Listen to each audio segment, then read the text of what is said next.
मन ही मन ठान लिया था कि इस इंस्पेक्टर को ऐसा सबक सिखाएगी कि उसकी 7 पुश्तें भी किसी महिला पर हाथ उठाने से पहले 1000 बार सोचेंगी। उसने तुरंत सब्जी बेचने वाली बुजुर्ग महिला को बुलाया और चुपचाप वहां से निकल गई। वो सीधे अपने घर लौटी। साधारण साड़ी उतारकर अब उसने दूसरे कपड़े पहन लिए थे। उसके चेहरे पर एक तेज था और उसकी आंखों में न्याय की आग जल रही थी। दोस्तों, अभी तक तो आपने सिर्फ ट्रेलर देखा है। यहां से अब फिल्म का असली मोड़ शुरू होता है, इसलिए इस कहानी को यहीं बीच में छोड़कर मत जाइएगा। जोया सिंह इस बार किसी आईपीएस अधिकारी की तरह नहीं, बल्कि एक साधारण औरत की तरह थाने पहुंची।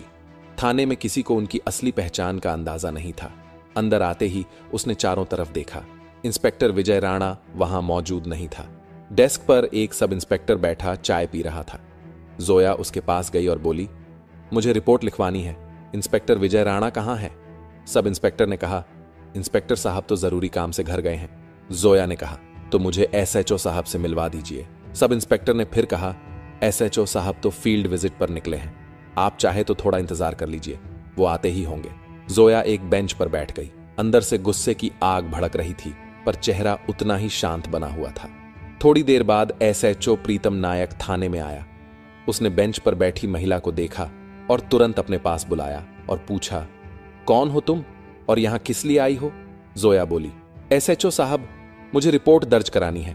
प्रीतम ने कहा, अच्छा, मेरे कमरे में आओ। दोनों उसके केबिन में गए। प्रीतम ने कुर्सी पर बैठते ही कहा, तो तुम्हें रिपोर्ट लिखवानी है, लेकिन पहले खर्चा पानी देना पड़ेगा। यहां रिपोर्ट दर्ज कराने के 5000 रुपए लगते हैं।